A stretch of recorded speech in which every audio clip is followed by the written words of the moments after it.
Playing for pride and playing for a league title, Scott and Start meet again. Round 3 this year, and round 3 in this game. It's the third straight year these teams have met in this game.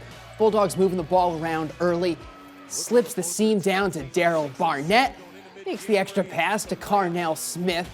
Yeah, we're in for a good one. Rained on the east side today, rained just about everywhere, and it's raining threes in the Waite Field House. Stone Edwards, rock solid, you can count it for him, but Scott on the other side, Isaiah Beauchamp hits one from deep to answer. Throwing haymakers back and forth, Romel Hightower cleans up the glass. They're all fired up, frenetic pace to start. Turnover finds Josiah Jefferson, he feeds Edwards. Showtime! Start up 3 to end the first. First possession of the second, Ahmad Boone from behind the line again ties it up. The Spartans shooting strong in that first half. They end the half up 2 thanks to a nice pass from Jefferson to Hightower. And in the second half, Spartans start to pull away and they put on a show. They ended up 10 with Hightower up top. 48-38. They are City League champions for the 3rd year in a row. It feels good. They always fight. They're a nice team. They're a good team, and they always play with tough competitiveness. I mean, I had to settle into the game and play, so that's what I did, and I had to get into the flow of the game, and I just played. We got to keep playing as a team moving forward. No selfishness, just keep playing as a team, as a unit, and keep pushing.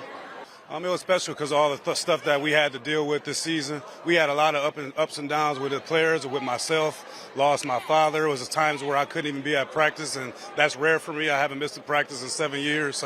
But I think we was just built for it. I mean, we put in a lot of time, not during just the season, but in the summer. So, I mean, the championship was won in the summer, and we just had to execute and stay the course. Brad Wisnicki and Rodney Martin break it down. Well, the 3rd time they've met this season, the 3rd time they've met in the City League final, and now the 3rd time that the Start Spartans have defeated the Scott Bulldogs for that City League championship. This one special.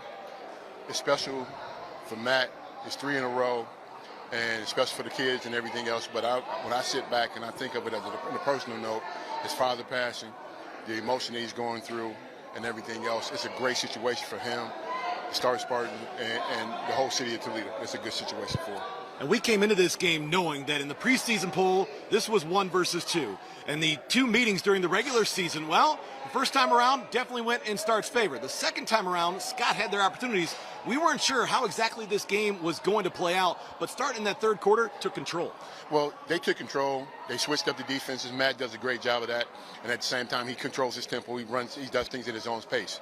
However, when you look at the Scott Bulldogs, they had opportunities in that 4th and 3rd quarter where they could have taken advantage of opportunities, missed shots, turnovers, not making free throws. You have to, in order to take down the champion, you have to close out things of that nature and finish it. You can't just leave them out there to hanging around. And Daryl Barnett Jr. in this game did lead Scott with 11 points. He also had Carnell Smith in double figures with 10. But this was an emotional game for a player like Romel Hightower, former Scott Bulldog, comes to Start, teams up with Stone Edwards, and at the end of the night, the 2 players combined for 33. Well, we saw in the last matchup when they were at Scott, it was emotional for him there. But tonight he came in a lot more focused. He was finishing at the basket early and often, and he finished it off with a nice 360 dunk. Great job. I want to point out, though, Scott missed out on Mario Peters. They did. He was unable to play in this game. They hope to have him back when we get into the state tournament. It's a 3-peat for the Start Spartans here inside Waite Field House.